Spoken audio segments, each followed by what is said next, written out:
Good morning, everybody. I'm Tiffany Benson, one part of Team Benson, and I'm out watering my garden this morning, and there's a random graham cracker.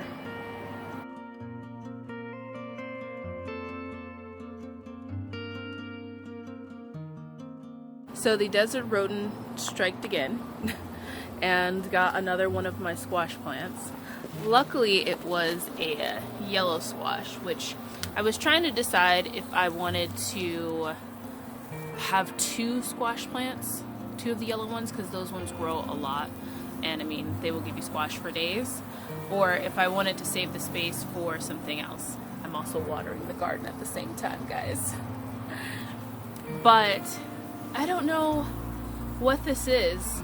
I have covered everything with cups, and it does pretty well at night, but it did get this one cup over. It knocked it over and ate the squash plant. So I don't know what desert-loving squash plant rodent this is, but I found something else that I was like very intrigued by. So it dug around in this bed, but it also left a graham cracker in this bed. So what desert-loving rodent loves squash plants and graham crackers? Guys, this is ridiculous. Why my garden? You know, why? You know, I was talking with one of the farmers yesterday, or the day before yesterday, and they were saying how, yeah, well, you gotta plant one for the rodents, one for the bugs, and one for you. They're eating everything. They're eating mine. I'm planting one for them and they're eating mine too. So I don't know. If you guys have any suggestions on what you think I should do about the situation, let me know. I'm thinking I'm gonna go to Home Depot today because I have to get some wood to build out the bed for the medicinal garden. And I'm thinking of getting I don't want a trap that's gonna hurt it. I just want to relocate it to the other side of the mountain. So we'll see if I can find something that does that. But in other news, the squash plants are doing really, really well. That's the one it got, which, you know, is not that bad of a thing because I was planning on maybe doing something with this spot. But this one's doing really, really well too. I've been putting cups over top of them, but now they're starting to outgrow the cups that I had, so I need to find something bigger to put over them at night. In even more exciting news, I'm really excited to announce that we have another giveaway coming up, guys. So I did a bunch of seed giveaways because I have a small space garden. So when I buy a packet of seeds, I can use maybe a few of those seeds, and then I don't want the rest just to go to waste. And every time the plant goes into its full-blown I'm done mode, it gives me more seeds. So I decided when I started my channel that I wanted to share my seeds, and this time I am going to do a little medicinal garden pack. So I'm very excited about growing my medicinal garden. I think it's important. I think it's going to be good to have, and I think it's going to be really helpful for my family.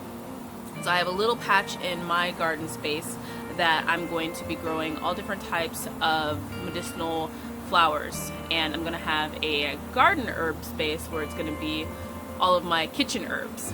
So it's going to be separate. So I think that it's going to add some beauty to my garden because it's going to be a lot of different flowers and just really unique different plants. And it's also going to add something for the bees to be able to pollinate from, and it's going to give my family medicine. So I thought, what other would be a great way to use all those seeds is to do a giveaway. So once we hit 2,500 subscribers, I'm going to do a full pack of just all different types of medicinal herbs that I'm going to be planting in my garden. And so I'm going to be collecting them, and I'll start announcing the ones as I continue to get them in. So I have a handful of them that I'm going to show you guys when I get inside, to show you guys what I'm planting for right now to go in my garden, in hopes that the desert rat does not eat that too. But I already have a couple of packs, so I'll show you guys what I've got going on. Well, at least the garden gave me some garden gems today. Got my last bit of cherry tomatoes. Now guys, I do want to trap whatever it is that's eating my squash plants. But I must admit that I'm a little afraid to see what it is because my shade cloth was down. So that means whatever came in here and got my squash plant also was able to carry a full graham cracker, there's only a little bitty bite out of it, up one of these fences. So it can't be small. This is the life of living in the desert, guys. Most people think it's just rattlesnakes that you're afraid of. But no, it's graham cracker, squash-loving rodents that really should be creeping you out. Well, let's go inside because I don't know. So guys, if you guessed 8 jars of applesauce, you were correct. I know there's only 6 here. It's because I ate one. And then I also started eating this one too. So this one actually is in the refrigerator. But that is a lot of applesauce. I'm so excited. All right, guys. So planting now is going to be the fun thing to do.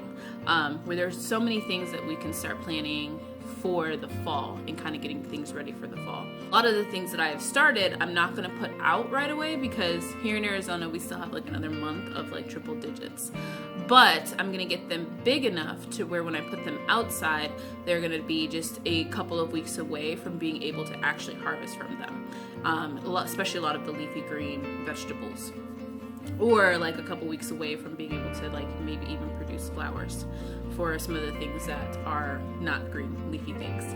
So I have Swiss chard, which is what I'm getting started.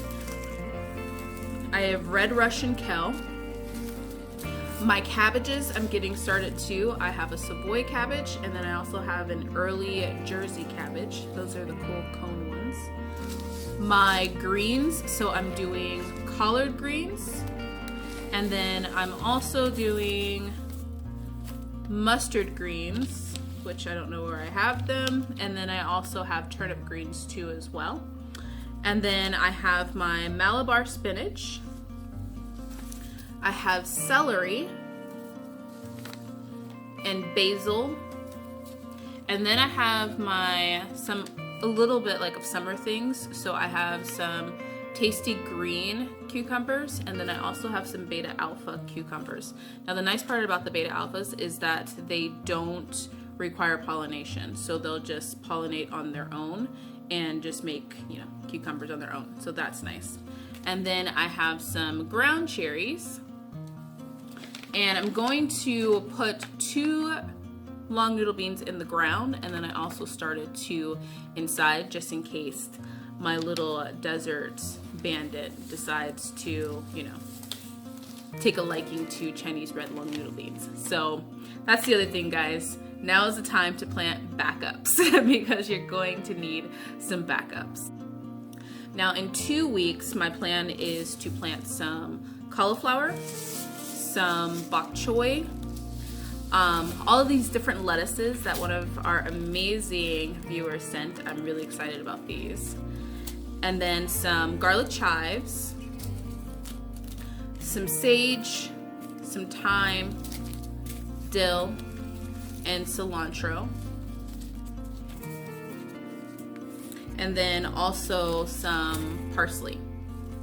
So I'm gonna get those going once the ones that are underneath the grow lights right now get big enough for me to then just let go by the sun. So I'm gonna put them in a big container by the Acacia door so that then the sun can just grow those, and then I'll put all of these in peat pots and put them underneath the grow lights. So then that way by September I have a full garden that's still gonna need shade protection. So it's probably still gonna be warm, guys, maybe in the 90s, maybe some 80s during the day, but for sure it's gonna be in the 90s. And still need shade protection, but at least I'll have my garden kind of growing, and they won't like it, but they'll be growing out there. And then a couple weeks later, we're hitting the fall and everything's fine and everything's green and everything's beautiful and everything's lush. So the last thing I'm really excited about is that our next seed giveaway is going to include medicinal herbs.